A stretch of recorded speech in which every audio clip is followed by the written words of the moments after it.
Okay, impact. Let's think impact. If a person's watching this content, most of the people that are watching this, a portion is going to be those that are haters, that just want to find like poke at the argument to find, you see, I told you, fine.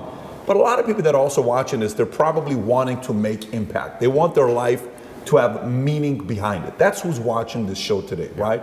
Okay, so I can't be a president, but I want to make impact. I being anybody that's watching this.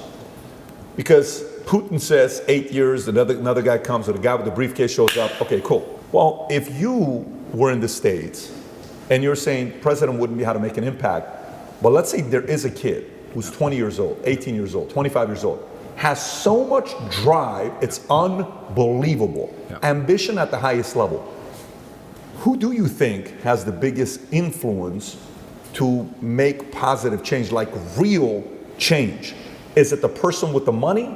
Is it the person with the biggest mic? Is it the person that goes into politics?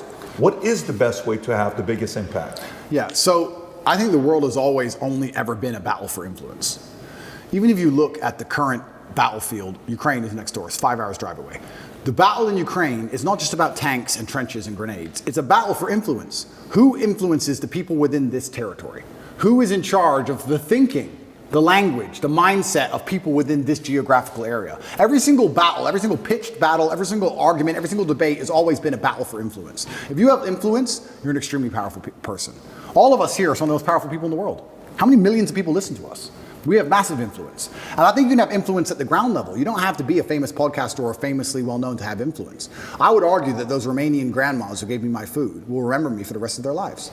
I would like to believe I gave a positive influence and a positive impact on their lives for the rest of their life. I believe if you go through life and you're genuinely a good person, you try your best to be good to people, and you're honest, and you shake hands, and you don't lie, and you're on time, and you work hard, and you're good to everyone who's good to you, I think you'll have a massive influence. And I also believe, I truly believe that God is extremely giving.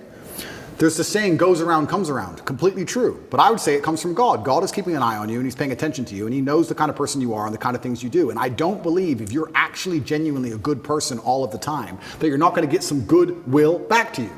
Look at my scenario. If I was being a piece of shit for years with all these chicks, I'd be in jail. I'd be in jail.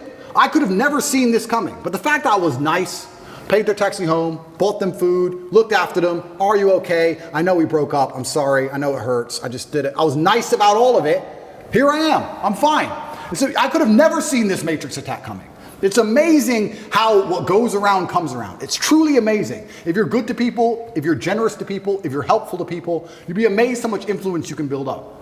I say this to people all the time. I don't think if you're a hardworking person who is honest, who shakes hands, who tries to learn, who does what they're supposed to do, who has a good heart, that you're truly, really not going to be able to get what you want.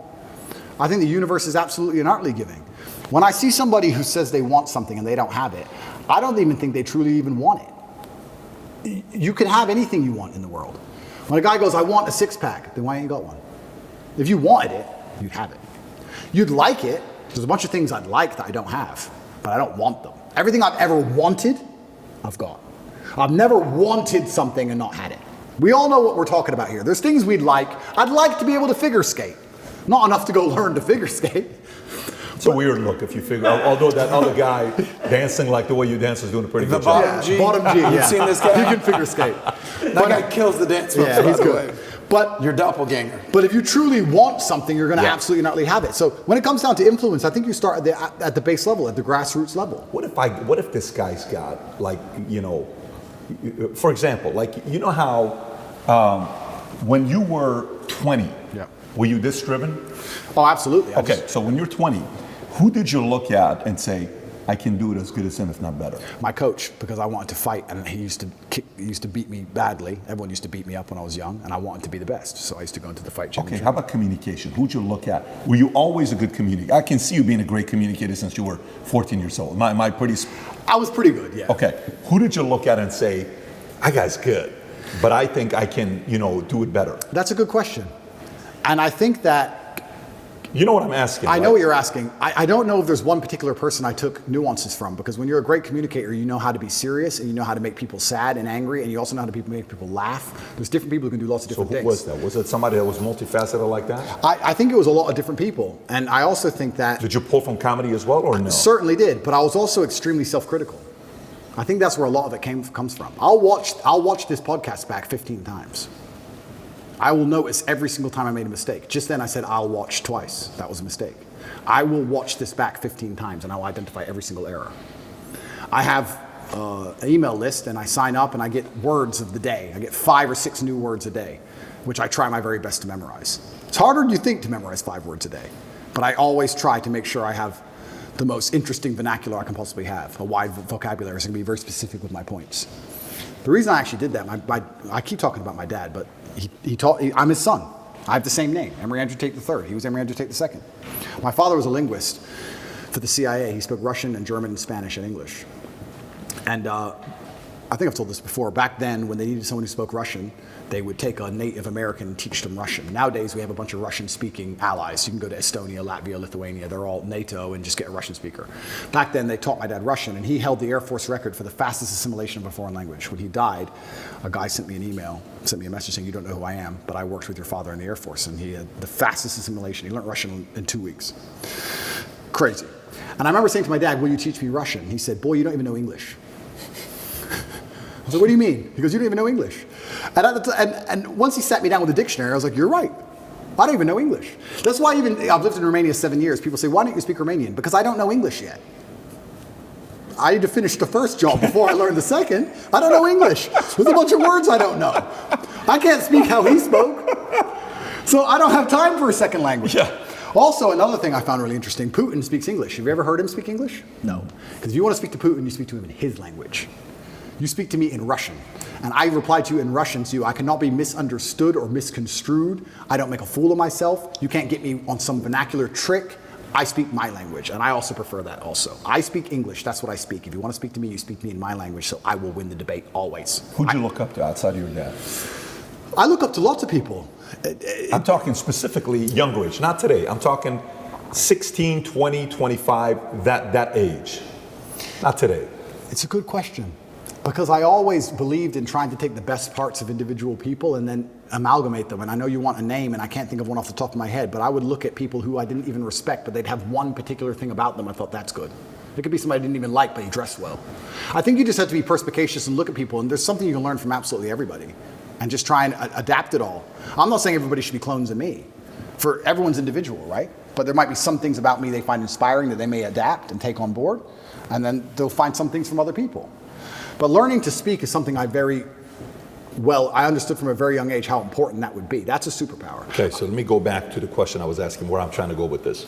So I asked the question, I said, imagine the 20-year-old that's watching this, that's saying, "No, Tate, don't give me the answer for anybody can create, can contribute to society. I'm not that guy. Talk to me like I'm 1 in a million. Talk to me like I'm one in. So if I'm willing to give 20 years, 30 years of my life to one way to go up to make true positive impact in America, my country, in the world, what should, don't talk to me like everybody else. Hold the standards.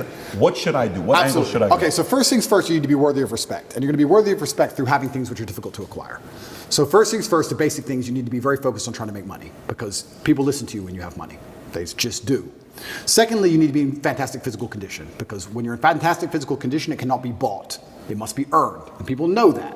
When you're in, I don't know about you, if someone walked in to sell me something and they were obese, I would not trust them the same as if they were in fantastic physical shape. Because I'd say, I don't think you have dedication and heart. I don't think there's something about you that I just wouldn't trust you the same. So fantastic physical condition and money is the first thing. The second thing, whatever your ideas are, you need to learn how to communicate them. Speaking is a superpower in and of itself. You need to become a fantastic communicator. You need to be comfortable in all realms of communication. You need to be persuasive. You need to be comfortable arguing. You need to be good at debating. There's a lot of people out there in the world who have ideas that they can't even project into somebody else's mind. How are you going to rule the world with that? How are you going to get your ideas out there and make an influence if you can't make other people understand exactly what you think? That's the first thing. Second thing, once they understand exactly what you think, you need to make them agree with what you think. These are two different skills. Must be practiced and must be learned.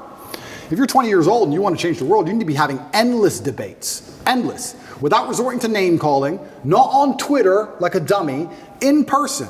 And you need to come across in a way that people agree with you. We can go back quickly and talk about the red pill. The difference between me when I talk to girls on these panel shows and every other guy when they talk to girls on these panel shows is, when I'm done, all the girls want me. Watch them. Watch the shows. I say the same thing, and by the end, the chicks are in love with me, as opposed to saying the same thing and the chicks thinking I'm a dickhead.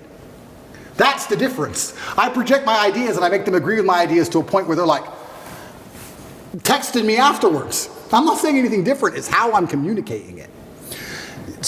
You can catch more flies with honey than hurting people sometimes. You need to be good at everything. You need to have a Swiss Army knife of tools. I know when to be intimidating or aggressive. I know when to come across as obtuse. I know when to come across as exceptionally open-minded and easy to understand. I know when to come across as understanding. I know all these things. This all has to be practiced. And a lot of it is, communication. I would say, if you're going to say to a 20-year-old who's truly exceptional and driven, I'd say you need to become a master communicator. Because once you can do that, you can do anything. And that fixes all the other problems, right? We talk about making money. If you're a master communicator, you do fantastic in sales, you'll kill sales. You'll absolutely destroy sales if you're a master communicator. Not many people know this, but I used to sell windows. You know the old school knock on the door? Window sales. I did window sales for 2 or 3 years, and I'd say this is one of the hardest jobs you could possibly do. And I would always recommend a young man, if he has some time to waste, to go sell windows. And the reason, it's fantastic, because I'll tell you why. It's the hardest one to sell because, 1, nobody wants them. 2, they don't know who you are. And 3, even if you convince them that they need windows, after them not knowing who you are, then they go to all your competitors and then it becomes a price war. It's a nightmare. It's the hardest sales job. If you're selling a Lambo, at least they want the Lambo, right? Nobody wants glass and plastic. They already have windows. So you got to find a way to sell them these windows. How do you do that? And that's where all this master communication comes in. And it's so many subtle little things. Being a good salesman is not necessarily being a liar. It's not being a trickster. It's just understanding what's going to make the person believe and understand what you say. If I walked in and said, would you like new windows? And they essentially said, no, we don't need new windows. Our windows look fine. I would say, but what about the security aspect? While looking at their 3-year-old child. And they'd sit there and go, what do you mean security aspect? And then I talk about how we had the Lock 5000, and their locks are easy to break, as if glass isn't glass. It's all the same anyway. And you'd end up selling the windows. You have to find the triggers in people. There's another thing people don't understand about me and my message. Sometimes I sit here and I say things that piss people off because that's how you trigger people to make action. I have often written emails or done videos, especially to men when I want to help men, to piss them off. You're a loser.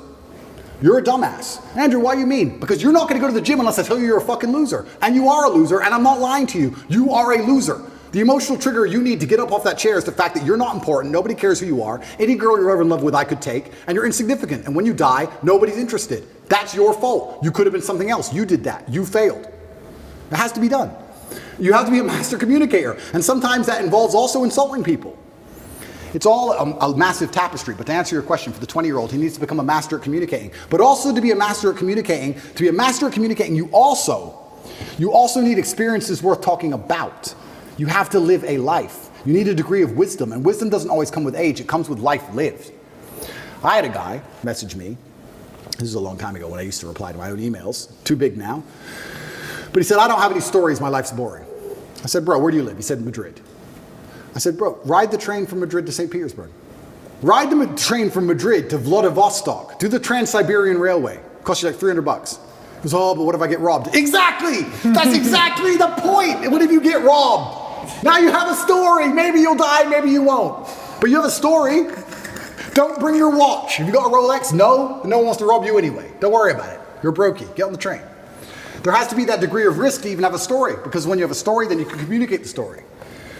You can't be an empty vessel either. So when you say you're telling me how I build this 20-year-old into a super soldier, yeah, he has to be a master communicator, but he also has to do things which are risky. Risk has value intrinsically linked to it, intrinsically. This is why people, when you do risky things, people want to hear the story. Your coolest stories involve risk. Something went wrong, this could have happened, I almost this, I made it out.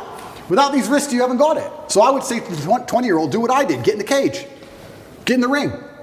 Knock someone out, get knocked out, train hard. Fighting will teach you everything you need to know about life. You'll learn everything about who you truly are. You'll learn if you're a coward or not. You'll learn everything about perseverance and hard work and dedication, everything about being underappreciated. You learn everything about fear. You learn all of it. You learn everything about people. You win a fight, check your phone. Lose a fight, check your phone. You learn all about people. You learn all about them. You learn all about women. I learned so much about women through fighting.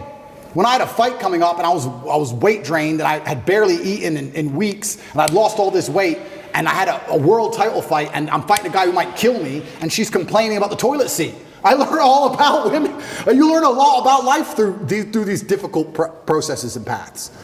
And there used to be for men like a rite of passage. In most societies, you had to go through something to become a man, from a boy to a man. But that thing was always difficult. It's always been difficult. Now you have to self-induce it, self-inflict it. But if you're going to be a boy and never bring on that self-inflicted rite of passage, how are you going to ever become a man? It's great feedback. Connect is an application which allows you to take a minute to connect with influencers from all around the world. My name is Andrew Tate, and I'm available to speak directly to you on Connect. So if you like this clip and you want to watch another one, click right here. And if you want to watch the entire podcast, click right here.